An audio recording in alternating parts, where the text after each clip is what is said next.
हा व्हिडिओ त्या मुलांसाठी आहे ज्यांचा M1 बॅकलॉग आहे आणि त्यांच्यासाठी आज आपण पाहणार आहे की मिनिमम स्टडी करून M1 क्लिअर कसा करायचा. म्हणजे ऑलमोस्ट आपल्या 5 चॅप्टरपैकी 2 किंवा 3च चॅप्टरचा स्टडी करून M1 कसा क्लिअर करायचा. त्यात पूर्ण ट्रिग्नोमेट्री आपण स्किप करू शकतो, पूर्ण डेरिव्हेटिव्ह पण स्किप करू शकतो.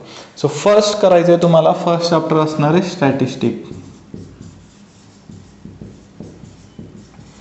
सो स्टॅटिस्टिक्स टोटल कंपल्सरी त्याला 14 मार्क्स आहेत आणि विथ ऑप्शन्स तो येईल 18 to 20 मार्क्सला येतो. विथ ऑप्शन्स म्हणजे तुम्हाला पेपरमध्ये ॲक्च्युली 18 मार्क्स तरी तुम्हाला स्टॅटिस्टिकवरती पाहायला मिळतील. ठीक आहे.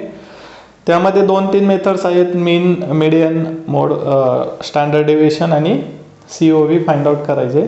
ठीक आहे. आणि कंपॅरिझन ऑफ सेट एकदम इझी आहे, आउट ऑफ मार्क्स पडण्यासोबत टॉपिक आहे. सेकंड चॅप्टर तुम्हाला टार्गेट करायचं आहे स्ट्रेट लाईन.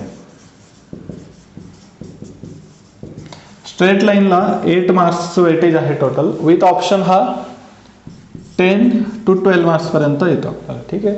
अगेन यात जे काही distance between 2 parallel line, then angle between line आणि distance from line to point, या 3 टॉपिकवरती हमखास एक प्रॉब्लेम येतो. म्हणजे 5-7 मार्क्स तिथनंच येतात. ठीक आहे. देन थर्ड चॅप्टर असणार आहे आपला अल्जेब्रा. याला पण 14 मार्क्स आहेत. सो हा पण 18 to 20 मार्क्स पर्यंत येतो. सो आपण हे मिनिमम मार्क्स जरी काउंट केले तरी 18 + 18 36 + 10 46 आणि राऊंड फिगर जर पाहिला, एक्स्ट्रा मार्क्स वगैरे आले तर म्हणजे ऑलमोस्ट हा 50 मार्क्सचा पेपर आपला इथे कव्हर होतोय. ठीक आहे. या 3 चॅप्टरमध्ये 50 मार्क्सचा पेपर आपला इथे कव्हर होतोय ऑलमोस्ट. आपल्याला पासिंगला, एखाद्याला युनिट टेस्टला जरी 0 मार्क्स असतील तरी पासिंगला तुम्हाला किती मार्क्स पाहिजेत? 40 मार्क्स पाहिजे, राईट, आउट ऑफ 100.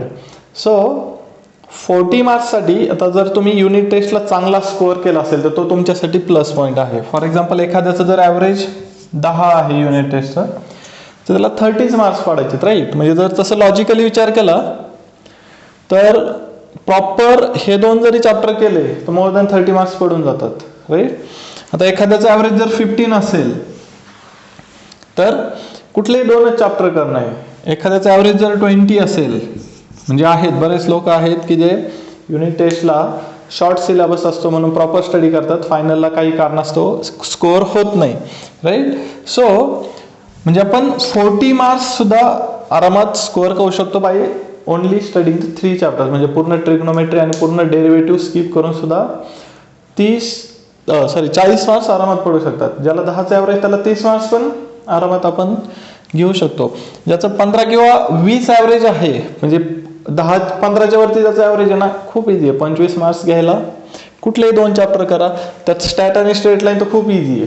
म्हणजे M1 बॅकलॉग काढणं खूप इझी आहे. तुम्ही प्रॉपर जर प्लॅनिंग करून स्टडी केलं तर काही डिफिकल्ट नाही. ठीक आहे.